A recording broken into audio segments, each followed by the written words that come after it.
ما الذي يفرق بيننا وبينهم؟ منهج السلف، لأن السلف هم الذين فهموا الكتاب والسنة وساروا عليهما، فنحن نتبع السلف الصالح. بسم الله والحمد لله والصلاة والسلام على رسول الله وعلى آله وصحبه ومن تبعهم بإحسان إلى يوم الدين. أما بعد، الحمد لله. الله نديار عليه بارك الله فيكم. அடுத்து அந்த தொடர் வகுப்பிலே இருக்கிறோம். உத்ஹியாவுடைய சட்டங்களை தொடர்ந்து பார்த்து கொண்டே வருகிறோம். அதன் வாயிலாக 11வது சட்டம், குர்பானிக்கு செல்லுபடியாகும் இந்த தன்மைகளை பார்த்து கொண்டு வந்தோம். முதலில் எப்படிப்பட்ட குர்பானி, எப்படிப்பட்ட பலிப்பிராணியை நாம் அறுக்கக்கூடாது, அப்படி அறுத்தாலும் அது நிறைவேறாது, உத்ஹியா வணக்கம் நிறைவேறாது. என்னென்ன குறைகள்? நொண்டி, ஐயோ நொண்டி, குருட்டு, அப்புறம் நோய் 3, 4 மெலிந்தது. நொண்டி, குருடு, நோய் உள்ளது மற்றும் மெலிந்தது. இந்த 4ம் அறவே இருக்கக்கூடாத ஒரு விஷயம். இந்த 4 இருக்கும் பட்சத்தில் அல்லாஹ்வின் அடியார்களே அந்த உத்ஹியா ஏற்றுக்கொள்ளப்படாது. சரி, அதற்கு பிறகு வணக்கத்தை, அந்த உத்ஹியாவுடைய வணக்கத்தை இந்த குறைகள் இருக்குமெனில் அது பாழாக்காது, ஆனால் அது சிறந்ததல்ல. ஒருவேளை ஒருவர் அறுத்தால் அந்த உத்ஹியா முழுமையான உத்ஹியா, அது உத்ஹியாவாகத்தான் அது கருதப்படும். அப்படி என்னென்ன குறைகள் பார்த்தோம்?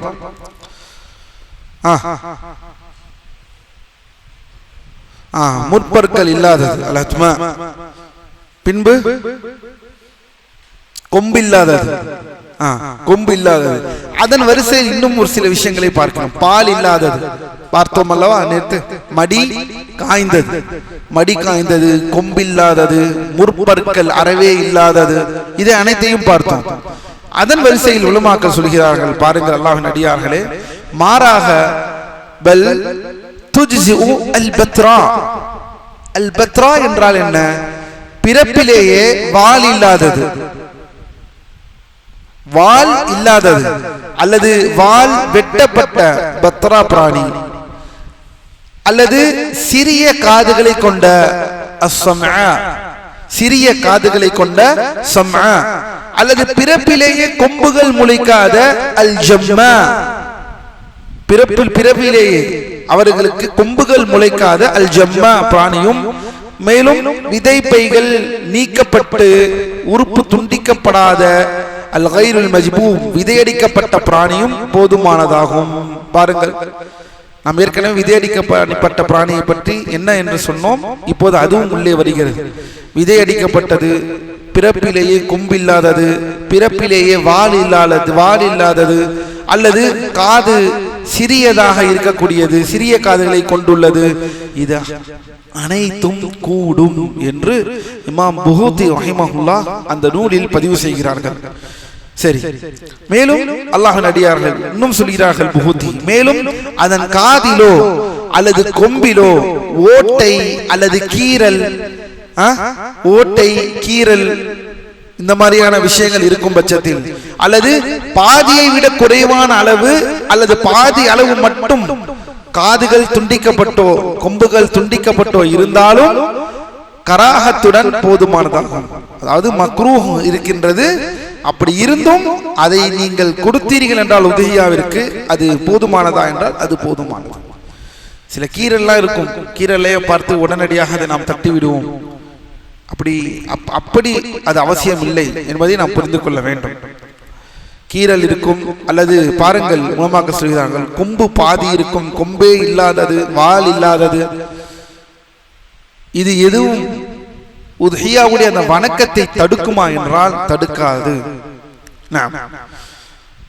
ஒருவேளை ஒருவர் பணம் இல்லாதவர், மிகவும் குறைந்தமான பணம் தான் வைத்திருக்கிறார், உதஹியா கொடுக்க வேண்டும் என்று ஆசைப்படுகிறார், உதஹியா கொடுக்க வேண்டும் என்று ஆசைப்படுகிறார்.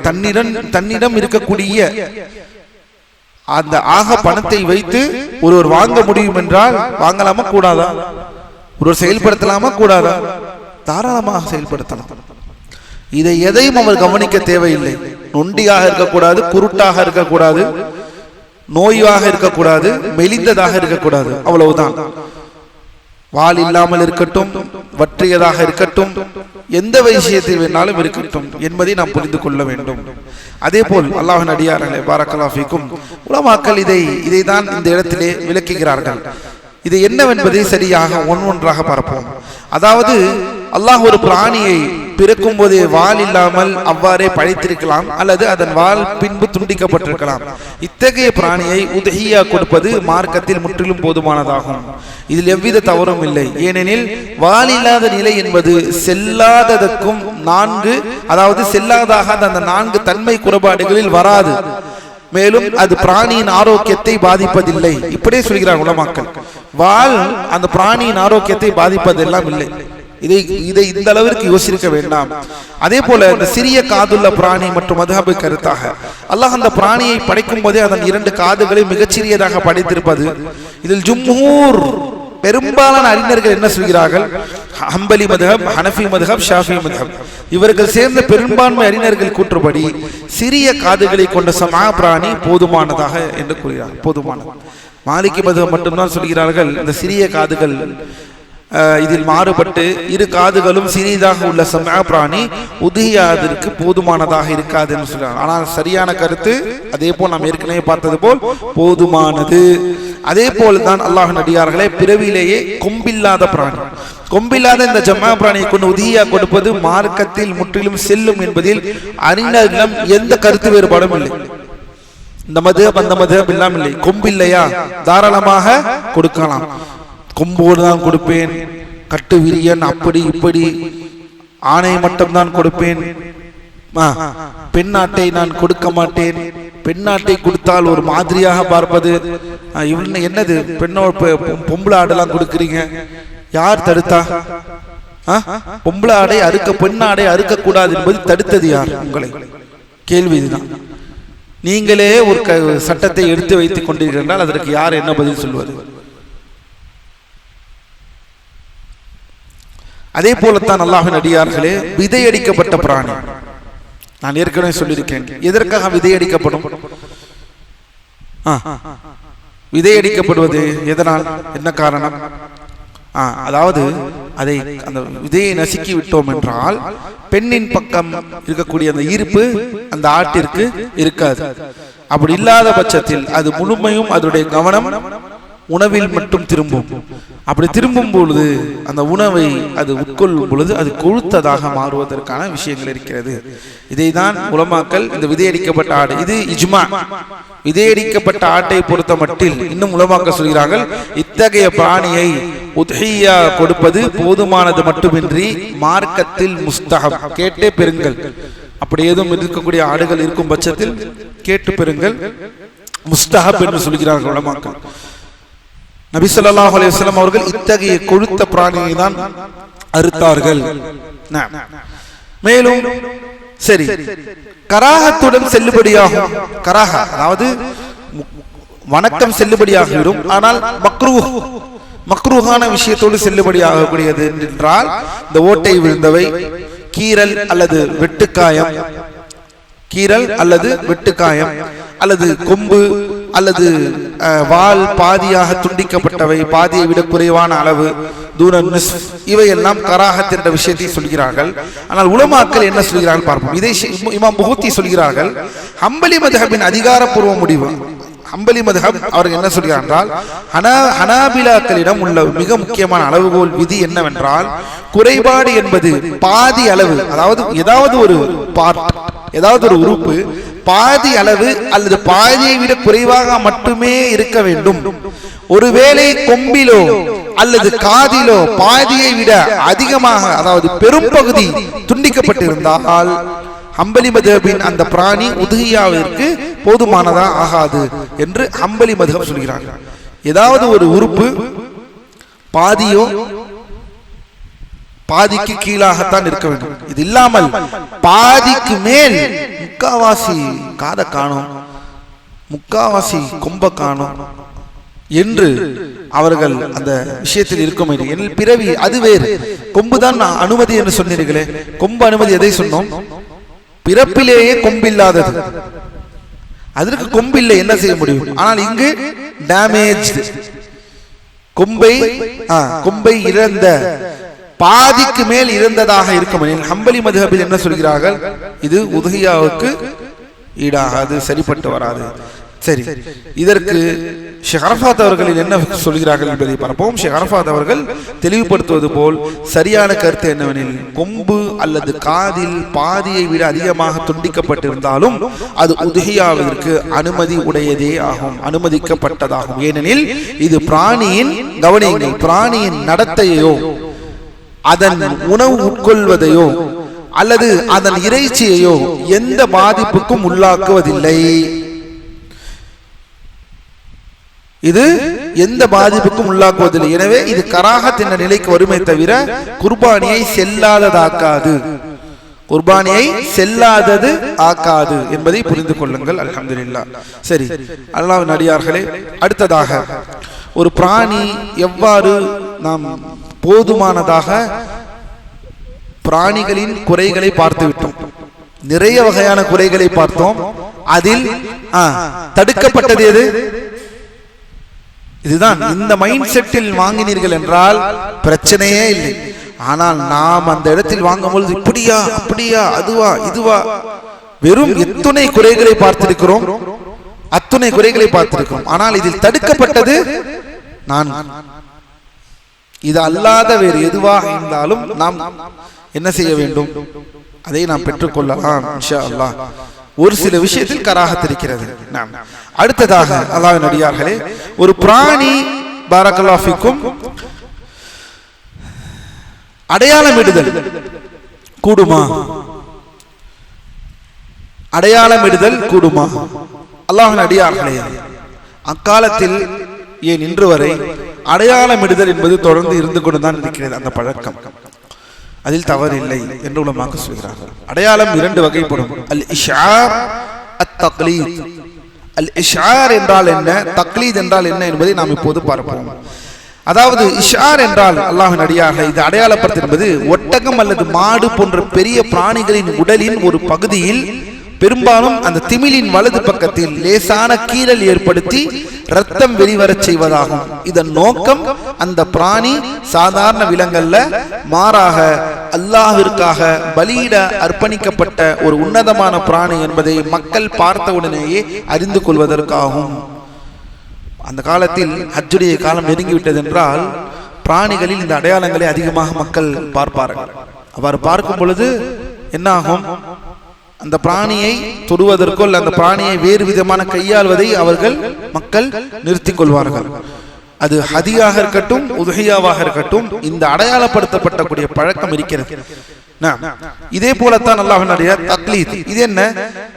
பிராணியின் கழுத்தில் செருப்புகள் அல்லது மரப்பட்டைகள் இப்போது செய்வதில்லை. ஒரு ஆட்டை வாங்குகிறீர்கள் என்றால் சில நேரம் வீட்டில் கட்டி போடுவீர்கள், சில நேரம் என்ன செய்வார்கள்? மந்தையுடனே இருக்கட்டும், மந்தையுடனே இருக்கட்டும், நான் அடுத்த வாரம் வாங்கிக் கொள்கிறேன் என்று சொல்வார்கள். அப்போது அடையாளத்திற்கு என்ன செய்வார்கள்? சாயம் பூசுவார்கள். வேறு கழுத்தில் என்ன செய்வார்கள்? கழுத்தில் இதுபோல் கட்டி பட்டை கட்டி நம்பர் எழுதுவது. வெளிநாட்டில் அறியப்பட்ட பழக்கம். இங்கு நம் வீட்டில் இருக்கக்கூடிய துணியை கொடுப்பார்கள். ஊரில் என்ன செய்வார்கள் என்றால், நம் வீட்டில் இருக்கக்கூடிய ஒரு துணியை எடுத்து கொடுத்து அதை என்ன செய்ய விடுவார்கள்? கழுத்தில் கட்ட விடுவார்கள். என்னது அது? அடையாளம். அது என்னுடைய ஆடு, அது என்னுடைய மாடு என்பதற்கான அடையாளம். இதை அல்லாஹ் தூதர் ஸல்லல்லாஹு அலைஹி வஸல்லம் அவர்கள் காலத்திலேயே இந்த ஒரு மாதிரியான நிறை இருந்து வருகிறது. வலில்லாஹில் ஹம்த். அடுத்ததாக, இந்த பிராணியைத்தான் நீங்கள் அறுக்கப் போகிறீர்கள் என்று முடிவாகி இருக்கக்கூடிய உங்களுடைய உதுஹியா, இதை விற்பனை செய்யவோ பரிசளிக்கவோ அல்லது மாற்றீடு செய்யவோ அனுமதி இருக்கிறதா? மிக முக்கியமான மசாலா. கவனம். அல்லாஹ்வின் அடியார்களே, இமாம் புஹூரி ரஹிமஹுல்லாஹ் சொல்கிறார்கள், ஒரு பிராணி உதுஹியாவாக உறுதிப்படுத்தப்பட்டு விட்டால் அதனை விற்பனை செய்யவோ அல்லது அதை பரிசளிக்கவோ மார்க்கத்தில் அனுமதியற்றதாகும். மார்க்கத்திற்கு அனுமதி இல்லை, மார்க்கத்தில் இதற்கு அனுமதி இல்லை. அதனை விட சிறந்த ஒன்றை கொண்டு அதை நீங்கள் மாற்றீடு செய்தாலே ஒழிய, ஒருவேளை இமாம் புஹூரி சொல்கிறார்கள், உலமாக்கள் இதற்கு என்ன விளக்கம் தெரியாமல் பின்னால் பார்ப்போம். ஒருவேளை நீங்கள் இல்லை, இந்த ஆடு வேண்டாம், நான் வேறு ஆடை மாற்றப் போகிறேன், அல்லது இந்த மாடு வேண்டாம், வேறு மாட்டை நான் மாற்றப் போகிறேன், அல்லது 7 பேர் சேர்ந்து இந்த மாட்டு வேண்டாம், வேறு மாடை மாற்றிக்கொள்ளலாம் என்று நீங்கள் இருந்தால், அதுவும் நீங்கள் வாங்கினதை விட வாங்க போவது இதை விட சிறந்ததாக இருக்க வேண்டும் என்ற ஒரு நிபந்தனை இடுகிறார்கள். அது என்ன?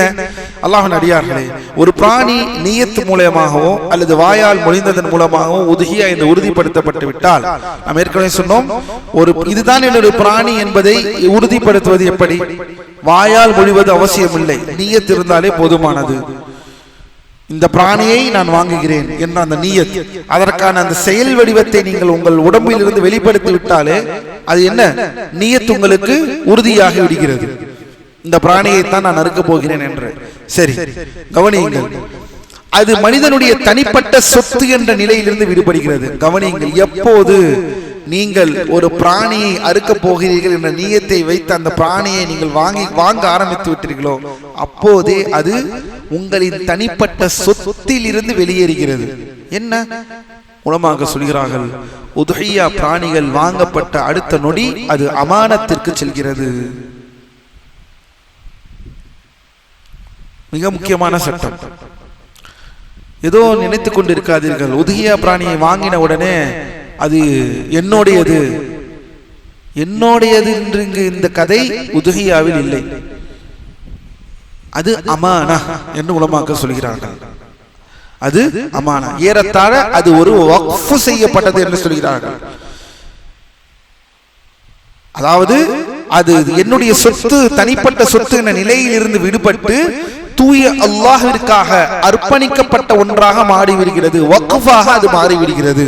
எனவே அந்த பிராணியை தன் சொந்த லாபத்திற்காகவோ அல்லது உலகியல் தேவைக்காகவோ விற்பனை செய்யவோ, யாருக்கும் அன்பளிப்புக்கு செய்யவோ அல்லது பரிசாக வழங்கவோ அதன் உரிமையாளருக்கு மார்க்கத்தில் எந்தவித அதிகாரமும் இல்லை. ரொம்ப கவனம். இன்னும் பின்னால் வருகிறது, இதன் சார்ந்த சட்டங்கள் வருகிறது. சரி, மாற்றலாமா? இல்லை, நான் மாற்றிக்கொள்கிறேன். உறுதிப்படுத்தப்பட்ட பிராணியை விற்பனை செய்ய மார்க்கத்தில் அனுமதிக்கப்பட்ட ஒரே ஒரு விதிவிலக்கு, இதை விற்பனை செய்ய வேண்டும் என்றால் இதற்கு ஒரே ஒரு விதிவிலக்கு இருக்கிறது. அல் இப்தாலு பில் கைர், அதாவது அதைவிட சிறந்ததை ஒன்று மாற்றினால் மட்டும்தான் உங்களுக்கு இதற்கு அனுமதி. இப்போது எனக்கு அல்ஹம்துலில்லாஹ், எனக்கு இதை விட இன்னும் சிறந்த ஒரு பிராணியை கொடுக்க எனக்கு மனம் வருகிறது, எனக்கு ஆசை வருகிறது, அதனால் நான் இதை விற்க போகிறேன். இதை விற்று என்ன செய்ய வேண்டும்? அதன் பணத்தை கொண்டு இன்னும் ஆக சிறந்த ஒன்றை வாங்குவது.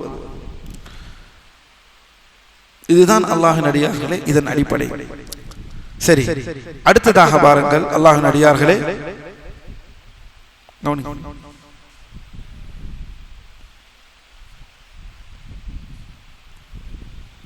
ஒரு மனிதர் தன்னிடம் இருக்கும் உதுஹியா பிராணியை விற்று அதைவிட அதிக தசை பற்றுள்ள கொழுத்த விலை உயர்ந்த அல்லது சிறந்த வயதுடைய மற்றொரு பிராணியை வாங்கி அறுக்க நாடினால் அவ்வாறு செய்வதற்கு மார்க்கத்தில் முழுமையான அனுமதி உண்டு. இதற்கு மட்டும்தான் விற்பதற்கு அனுமதி உண்டு. எப்போது?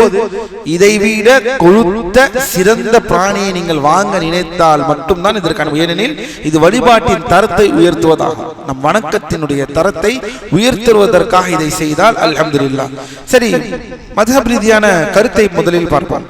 இந்த உறுதிப்படுத்தப்பட்ட பிராணியை மாற்றுவது குறித்து ஃபிக்ஹ் அறிஞர்கள் சில கருத்து வருகிறது. ஹனாபிலாக்களின் கருத்து என்னவென்றால், இவர்களின் அதிகாரப்பூர்வ முடிவின்படி பிராணியை மாற்றுவதாக இருந்தால் அது கண்டிப்பாக முந்தைய பிராணியை விட சிறந்ததாக மட்டுமே இருக்க வேண்டும். நாம் ஏற்கனவே பார்த்தோம். இதுதான் புகுத்தி ரஹிமஹுல்லாஹ் நூலாசிரியருடைய கூற்று. சமமான அல்லது தரம் குறைந்த பிராணியை கொண்டு மாற்றுவது அனுமதிக்கப்படாதது. இதே பிராணியை கொண்டு நீங்கள் மாற்றுவது அனுமதிக்கப்படாதது.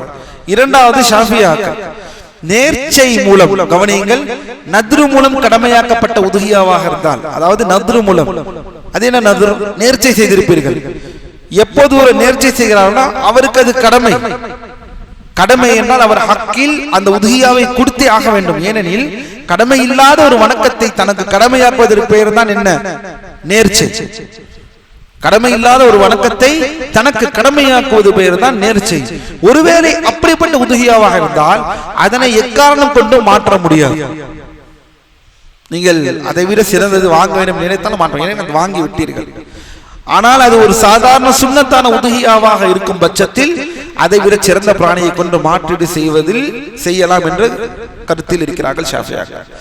ஹனஃபிகள் வித்தியாசமாக சொல்கிறார்கள்.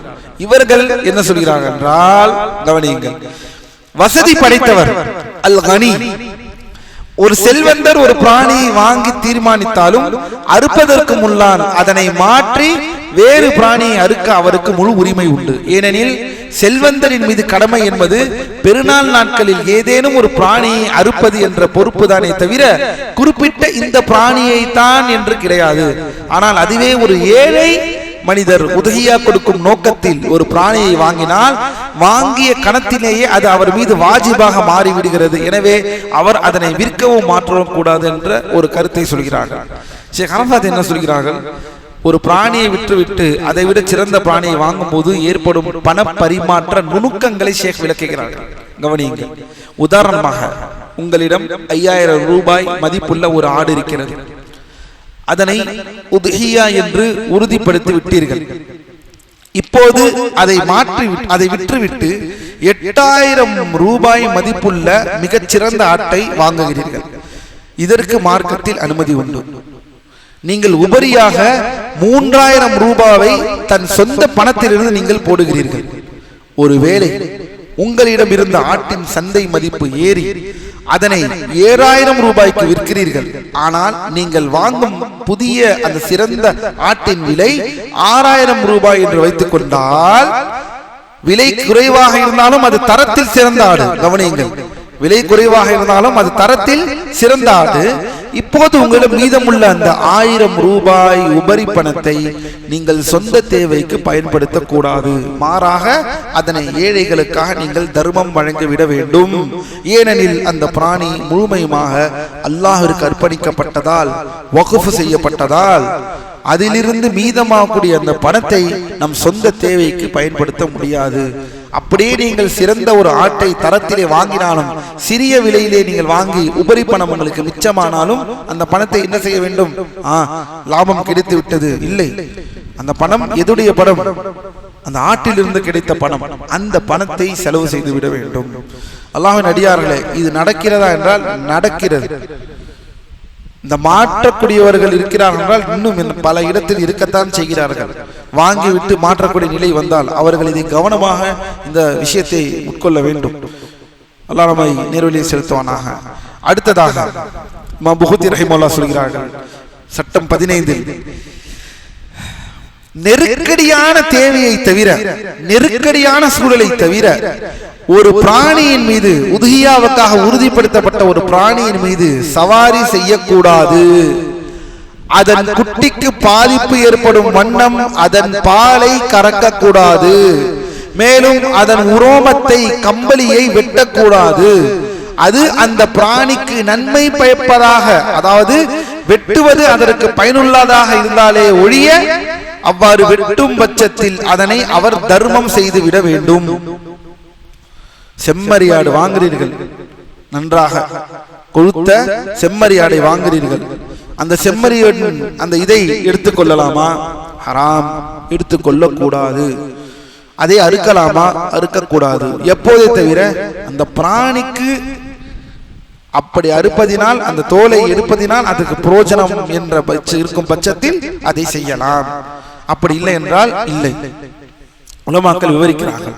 அடிப்படை சட்டம், ஒரு பிராணி அல்லாஹ்விற்காக அர்ப்பணிக்கப்பட்டு உத்திஹியாவாக மாறிய பிறகு அதன் மீது சவாரி செய்வது அல்லது அதன் மீது சுமை ஏற்றுவது பொதுவாக மக்ரூஹ், விலக்கப்பட்டதாக இருக்கிறது என்று உலமாக்கள் சொல்கிறார்கள். அதாவது செய்யக்கூடாத ஒரு விஷயம். ஆனால் ஒரு மனிதருக்கு தீவிரமான அல்லது நெருக்கடியான தேவை ஏற்படும் போது அந்த பிராணிக்கு எவ்வித தீங்கோ காயமோ அல்லது பலவீனமோ ஏற்படாத வண்ணம் அதில் அவர் ஏறி பயணம் செய்கிறார் என்றால் அதற்கு அனுமதி இருக்கிறது. இது அல்லாஹ்வின் தூதர் காலத்திலே நடந்த ஒரு சம்பவத்தை ஷேக் அவர்கள் பதிவு செய்கிறார்கள். அபூ ஹுரைரா ரலியல்லாஹு அன்ஹு அவர்கள் அறிவிக்கக்கூடிய ஹதீஸில் ஒரு மனிதர் தியாக பலிக்காக, அதாவது அர்ப்பணிக்கப்பட்ட ஒரு ஒட்டகத்தை ஹதியை என்ன செய்கிறார்கள் என்றால் ஓட்டிச் செல்வதை கண்ட நபி அவர்கள் அதன் மீது நீங்கள் சவாரி செய்யுங்கள் என்று கூறுகிறார்கள். நபி ஸல்லல்லாஹு அலைஹி வஸல்லம் அவர்கள் அதன் மீது இர்கப்ஹா என்ன சொல்கிறார்கள்? இர்கப்ஹா, அதன் மீது நீங்கள் ஏறுங்கள் என்று சொல்கிறார்கள். அதற்கு அந்த மனிதர், அல்லாஹ்வின் தூதரே, இது ஹதியாயிற்றே. என்ன சொல்கிறார்கள்?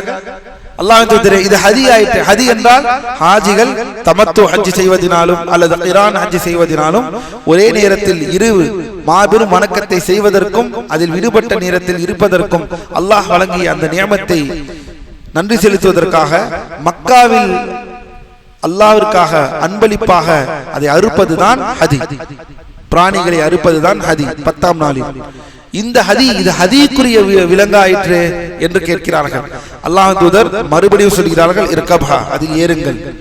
மறுபடியும் சொல்கிறார்கள், அல்லாஹ்வின் தூதரே, இது ஹதியாயிற்று. மறுபடியும் சொல்கிறார்கள், இர்கப்ஹா வைலக்கும், என்ன ஏறுங்கள், அது மீது சவாரி செய்யுங்கள், உமக்கு கேடுதான். எச்சரிக்கிறார்கள். அல்லாஹ்வின் தூதர் சொன்னதை திரும்ப திரும்ப நான் உங்கள் ஏறை சொல்கிறேன், நீங்கள் ஏற மாட்டீர்கள் என்று அடம்பிடிக்கிறீர்கள் என்ற அந்த அடிப்படையில் அல்லாஹ்வின் தூதர் ஸல்லல்லாஹு, ஏன் இந்த சஹாபிக்கு என்ன கேள்வி? அது ஹதியாக இருக்கிறது, அதைத்தான் அல்லாஹ்வின் தூதர் சொல்லிவிட்டார்கள். தவறில்லை, ஏறுங்கள், அதில் நீங்கள் பயணம் செய்யுங்கள். இதில் இமாமாக்கள் சொல்கிறார்கள், இமாம்கள் விளக்குவது போல அந்த மனிதன் நீண்ட தூரம் நடந்த களைப்படைந்திருந்தார். ஒட்டகம் காலியாக செல்லும் போது அவசியமில்லை தன் உடலை வருத்தி நடப்பதை விட பிராணிக்கு துன்பம் தராத வகையில் அதன் மீது ஏறி செல்வது மார்க்கத்தில் அனுமதிக்கப்பட்ட ஒன்றாகும் என்பதையே இந்த ஹதீஸ் நமக்கு நிரூபணம் செய்கிறது. அதே போல அல்லாஹ்வின் அடியார்களே, ஹதியுடைய பிராணியோ உதுஹியாவுடைய பிராணி பெண் விலங்காக இருந்து அது பால் கொடுக்கும் நிலையில் இருந்தால் அதன் பாலை பயன்படுத்துவதற்கு 2 முக்கிய ஃபிக்ஹ் நிபந்தனைகளை உலமாக்கள் சொல்கிறார்கள். கவனியுங்கள். ஒருவேளை மாட்டை வாங்குகிறீர்கள் அல்லது ஆட்டை வாங்குகிறீர்கள், ஒட்டகத்தை வாங்குகிறீர்கள், அது பெண்ணாக இருக்கும் பட்சத்தில் மிக முக்கியமான ஒரு அடிப்படை, அந்த பிராணியின் குட்டிக்கு தேவையான பாலை குடிக்க விடாமல் மனிதன் தன் தேவைக்காக பாலை முழுமையமாக கறப்பது மார்க்கத்தில் அப்பட்டமான ஹராம், தடை செய்யப்பட்ட ஒரு ஹராம் ஆகும். குட்டிக்கு தேவையான அளவு போக மீதம் இருந்தால் மட்டுமே பாலை கறக்கலாம். மடியில் பால் தேங்கி அது கட்டி போய் பிராணிக்கு துன்பத்தை அல்லது நோயை விளைவிக்கும் என்றால் மட்டுமே அந்த பிராணியின் நலனுக்காக பாலை கறப்பது அவசியமாகும். ஒருவேளை மடியிலே இருந்து அது கட்டி போனால் அதனால் அதற்கு துன்பம் ஏற்படும் என்ற பட்சத்தில் அதை கறப்பது அவசியமாகும். சரி, அந்த கறந்த பாலை பயன்படுத்திக் கொள்ளலாமா? அவ்வாறு கறக்கப்பட்ட உபரி பாலை அதன் உரிமையாளர் விற்க கூடாது. மாறாக அதனை ஏழைகளுக்கு தர்மம் வழங்கி விட வேண்டும், சதக்கா செய்து விட வேண்டும். ஒருவேளை அவரோ அல்லது அவரது குடும்பத்தினரோ அதனை குடித்தால் அதற்கு நிகரான தொகையை ஏழைகளுக்கு தர்மம் செய்து விட வேண்டும். பாருங்கள் எந்த அளவிற்கு ஒரு அமானத்துடைய ஒரு பொருளாக உதுஹியா பிராணிகள் இருக்கிறது என்பதை. இதையெல்லாம் நாம் கவனிக்கிறோமா? வாங்கி வருவதற்கு முன்னால் வரை நன்றாக இருந்திருக்கும். அந்த கடைசி ஒரு 5 நாளில் கட்டி போட்டு அதை படுத்தக்கூடிய பாடு இருக்கிறது. அல்லாஹ்விடமே முறையிட வேண்டும். அல்லாஹுல் முஸ்தஆன். அதை ஏதோ ஒரு மியூசியம் போல ஒரு டைம் பாஸாக அதை வாங்கி அதை கற்று வைத்து, இன்னும் சொல்ல போனால் தஸ்மீன் என்பது சுன்னா. அப்படி என்றால் என்ன? முன்கூட்டியே வாங்கி வைத்து அந்த பிராணியை கொழுக்க வைப்பது. இங்கு கொழுக்க வைப்பது போல் தெரியவில்லை, அதை இன்னும் அதன் கொழுத்த நிலையிலிருந்து அதை குறைப்பது போல் இருக்கிறது இன்றைய சூழல். எனவே அல்லாஹ்வின் அடியார்களே, இதை கவனமாக பார்த்துக் கொள்ளுங்கள். ஒருவேளை அந்த பாலை நீங்கள் குடித்தாலும் அந்த பாலிற்கான உகந்த தொகையை சதக்கா செய்து விட வேண்டும் என்று உலமாக்கள் சொல்கிறார்கள். அதை பயன்படுத்துவதற்கு உரிமை இல்லை. அதுதான் அடிப்படை. பிராணிகளை பயன்படுத்துவதற்கு உரிமை இல்லை. சரி, அதே போலத்தான் இந்த கம்பளி அல்லது இந்த ரோமங்கள் விஷயத்தில் பாரக்கல்லாஹு ஃபீக்கும் இந்த விவகாரத்தில் அல்லாஹ்வின் அடியார்களே, அல்லாஹ் நம்மை நேர்வழியில் செலுத்துவானாக. ரோமத்தை வெட்டுவதனால் பிராணிக்கு குளிர்காலத்தில் குளிர் ஏற்படும் என்றோ அல்லது அதன் பலவீனம் அடையும் என்றோ என்றால் ரோமத்தை வெட்டுவது கூடாது. கோடை காலத்தின் வெப்பம் காரணமாக ரோமம் அதிகமாக வளர்ந்து பிராணிக்கு சிரமத்தை தந்தால் அல்லது அதன் உடலில் ஏதேனும் புண்கள் ஏற்பட்டு மருந்து தடவ வேண்டி ரோமத்தை நீக்க வேண்டி இருந்தால் அதனை வெட்டுவது முஸ்தஹப்பாக இருக்கிறது. பாருங்கள், ஒரு உயிருக்கு நலம் ஏற்படும் என்றால் அது முஸ்தஹப்பாக ஆகிவிடுகிறது. சரி, வெட்டப்பட்ட கம்பளியை என்ன செய்யலாம்? வெட்டப்பட்ட கம்பளியை தன் சொந்த உலகிய லாபத்திற்காக விற்கக்கூடாது. அதை ஏழைகளுக்கு தர்மமாக கொடுத்து விட வேண்டும். இதுதான் அடிப்படை. அல்லாஹ் நம்மை நேர்வழியில் செலுத்துவானாக. அதாவது அல்லாஹ்வின் அடியார்களே, 4 மதுஹபும் ஒருமித்த ஃபிக்ஹ் விதியில் இருக்கிறார்கள். அதாவது அல்லாஹ்விற்காக பிராணி தியாக பலியாக மாற்றப்பட்டு அதன் மூலம் கிடைக்கக்கூடிய பால், ரோமம், உழைப்பு போன்ற அனைத்து உபரி பயன்களும் அல்லாஹ்விற்கே சொந்தமானதாக மாறிவிடுகிறது.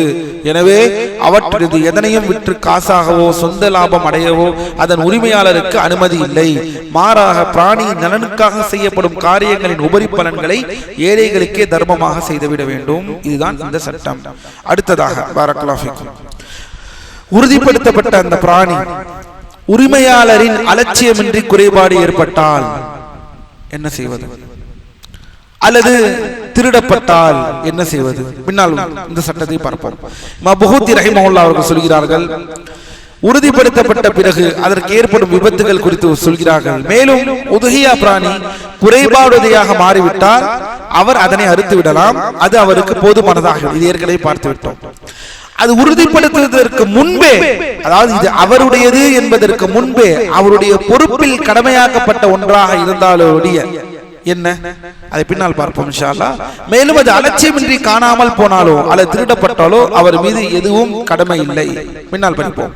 ஒரு நபர், அல்லாஹ்வின் அடியார்களே, சந்தையிலிருந்து எந்த குறைபாடும் இல்லாத ஒரு நல்ல ஆரோக்கியமான ஒரு பிராணியை என்ன செய்கிறார்? வாங்கி வருகிறார். வாங்கி இதுதான் என்னுடைய உதியா என்ற நியத்து மூலம் உறுதிப்படுத்துகிறார். ஆனால் பெருநாள் தொழுகைக்கு முன்னரோ அல்லது அறுப்பதற்கு சற்று முன்பாகவோ அந்த பிராணி எதிர்பாராத விதமாக தவறி விழுந்து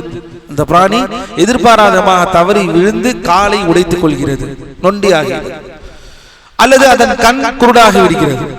இப்போது மார்க்க சட்டம் என்ன? எதிர்பாராத விதமாக இந்த அடிப்படை என்றால் நீங்கள் அதற்கு காரணமாகவில்லை, ஏதோ அந்த நிலையில் இது ஆகிவிட்டது. இதற்கு உலமாக்கள் என்ன சட்டம் சொல்கிறார்கள்? வாங்கி வைத்து விட்டீர்கள், ஆனால் தொழுகை நன்றாகத்தான் வாங்கினீர்கள்.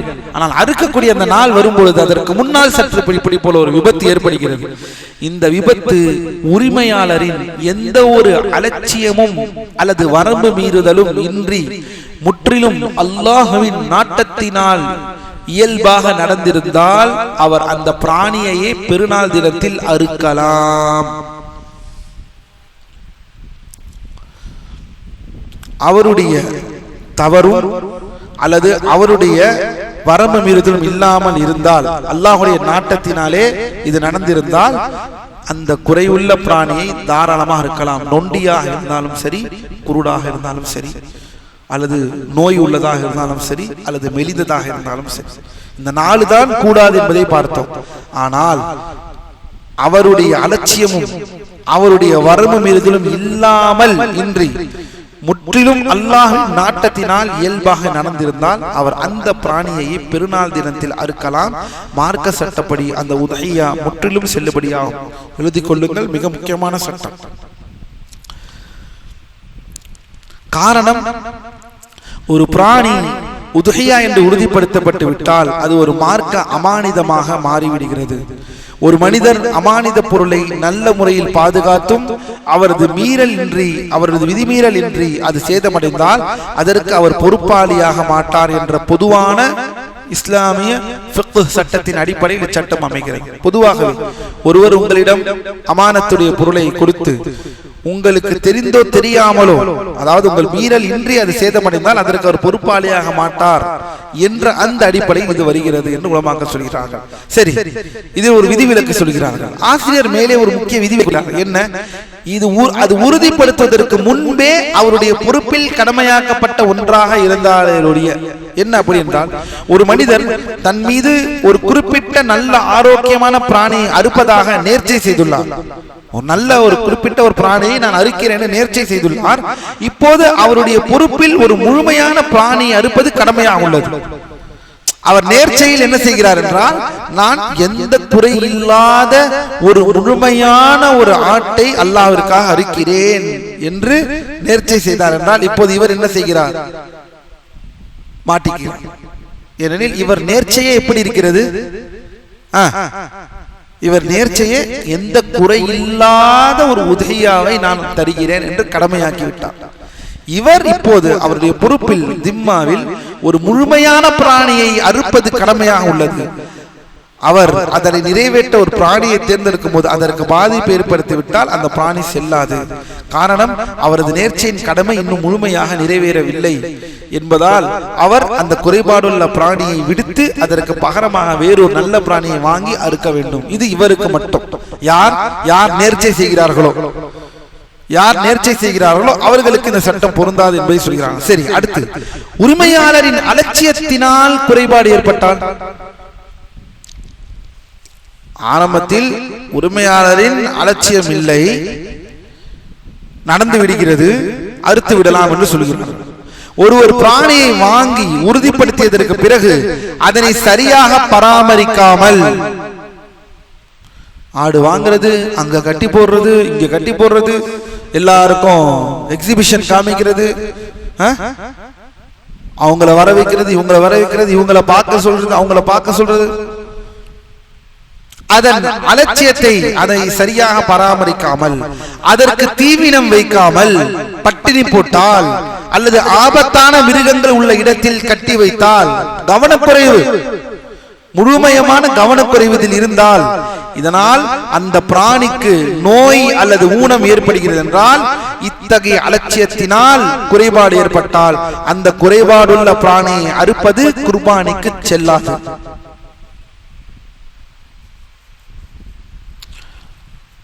அலட்சியம் காட்டினோம் என்றால் அந்த வணக்கம் செல்லாது. அல்லாஹ்வின் அடியார்களே, உரிமையாளர் தன் அலட்சியத்திற்கு பகரமாக அந்த பிராணியை விட சிறந்த நல்லது ஒரு அதற்கு இணையான தகுதியுள்ள வேறொரு நல்ல ஆரோக்கியமான பிராணியை வாங்கி தன் சொந்த பொறுப்பில் அதை அறுத்தாக வேண்டும். இதெல்லாம் இன்று இதெல்லாம் தெரியாது. இதெல்லாம் எப்போது தெரியும்? நீங்கள் அறுப்பது, அறுக்காமல் போவது, நீங்கள் கவனமாக இருப்பது, நீங்கள் உங்களுடைய குறைபாடினாலேயே அதற்கு குறைவுள்ள ஆட்டாக மாற்றி அல்லது மாட்டாக மாற்றி அதை நீங்கள் அறுத்து விடுவீர்கள். இதெல்லாம் நாளை மறுமையில் தெரிய வரும். எந்த வணக்கம் டிக்கா இருக்கிறது, எந்த வணக்கம் ராங்கா இருக்கிறது, எந்த வணக்கம் ஏற்றுக்கொள்ளப்பட்டிருக்கிறது, எந்த வணக்கம் ஏற்றுக்கொள்ளப்படவில்லை, இதெல்லாம் எப்போது தெரியும்? நாளை தெரியும்.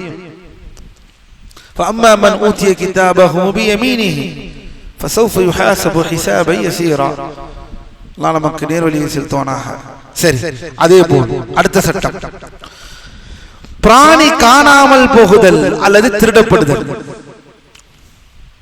உறுதிப்படுத்தப்பட்ட உதகியா பிராணி திடீரென கூட்டை உடைத்துக் கொண்டு ஓடிவிடுகிறது, காணாமல் போய்விடுகிறது, அல்லது கல்வர்களால் திருடர்களால் திருடப்படுகிறது. அலட்சியம் இல்லாத போது உரிமையாளர், கவனியுங்கள், உரிமையாளர் அதனை நல்ல முறையில் பூட்டி பாதுகாத்திருந்தார், எனினும் அது திருடப்பட்டு விட்டது என்றால் அவர் மீது மார்க்கத்தில் எந்தவித கடமையும் இல்லை. அவர் வேறொரு பிராணியை வாங்கி அறுப்பது கட்டாயம் அல்ல. ஏனெனில் விபத்து அவரது கட்டுப்பாட்டை மீறியதாகும்.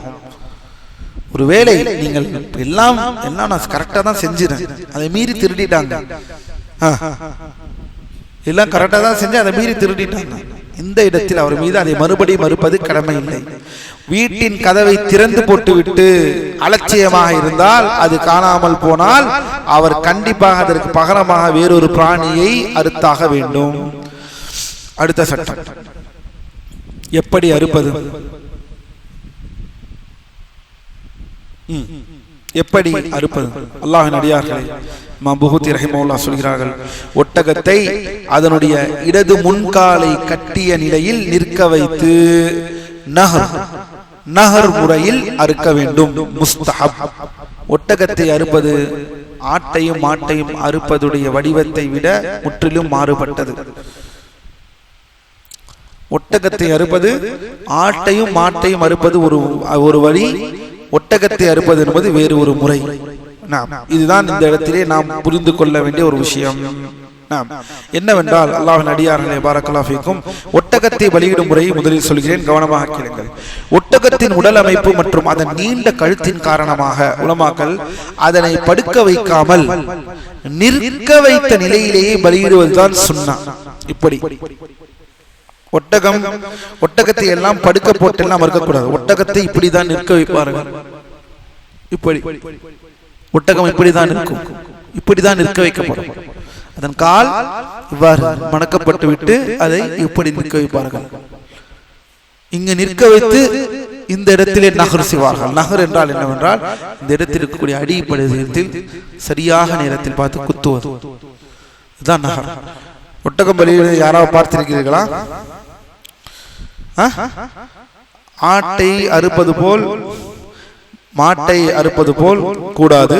கூடாது இந்த சென்ஸ், கூடாது என்றால் சிறந்தது சுன்னாவின் வழிமுறை அது அல்ல. நாம் சொன்ன இந்த வழிமுறையில் அறுப்பதுதான் ஒட்டகத்தை அறுப்பது. உலமாக்கள் செயல்முறை, ஒட்டகத்தை நேராக நிற்க வேண்டும், நிற்க வைக்க வேண்டும். அதன் இடது முன்காலை ஒரு கயிற்றால் மடித்து கட்ட வேண்டும். இப்போது ஒட்டகம் தனது மீதமுள்ள 3 கால்களில் நிலையாக நிற்கும்.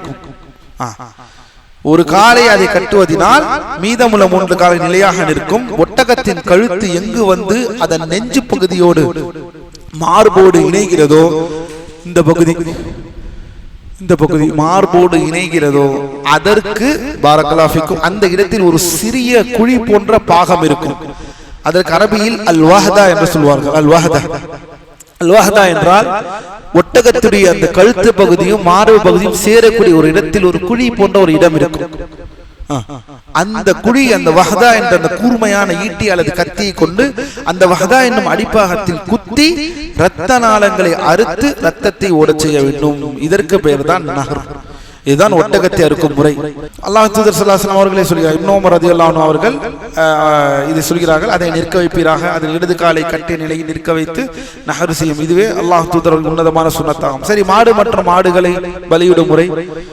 மாடு மற்றும் மாடுகளை பொறுத்தவரை அவற்றை நிற்க வைக்க கூடாது, மாறாக அதை கிடத்தி அறுப்பதே, அதை படுக்க வைத்து அறுப்பதே சுன்னாவாகும். இடது பக்கமாக படுக்க வைத்தல், பிராணிகளை அதனுடைய இடது பக்கமாக ஜானிபுல் ஐசர்காக படுக்க வைக்க வேண்டும். இப்படி இடது பக்கமாக அதை இவ்வாறு இடது பக்கமாக படுக்க வைக்க வேண்டும். படுக்க வைத்து அறுப்பவர் பெரும்பாலும் வலது கையை பயன்படுத்துவராக இருப்பார்.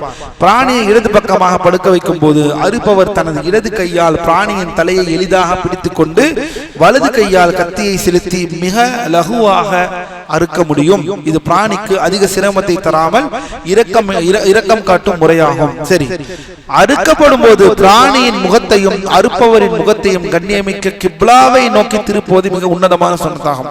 ஆட்டை மாட்டை மறுக்கும் போது இப்போது கிப்லா இங்கு இருக்கிறது என்றால் இங்க பாருங்க, இவ்வாறு படுக்க வைத்து விட்டேன், இவ்வாறு படுக்க வைத்து விட்டேன், அல்லது இதுதான் எனக்கு கிப்லா என்றால் இப்படி ஆட்டை இப்படி படுக்க போட்டு வைத்து இப்படி அறுப்பது. என் முகமும் கிப்லா, பிராணியின் முகமும் கிப்லா.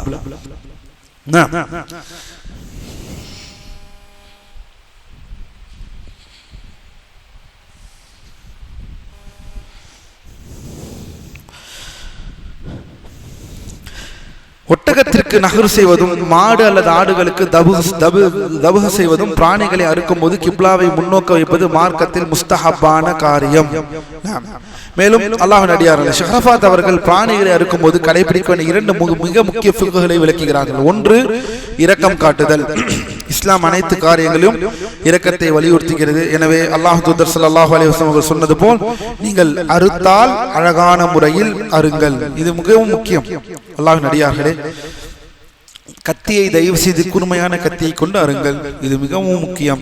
அல்லாஹ் தூதர் ஸல்லல்லாஹு அலைஹி வஸல்லம் இதைதான் சொல்கிறார்கள், ஒவ்வொருவரும் தனது கத்தியை நன்றாக கூர்மையாக்கி கொள்ளட்டும், மேலும் தனது பிராணிக்கு நிம்மதி அளிக்கட்டும்.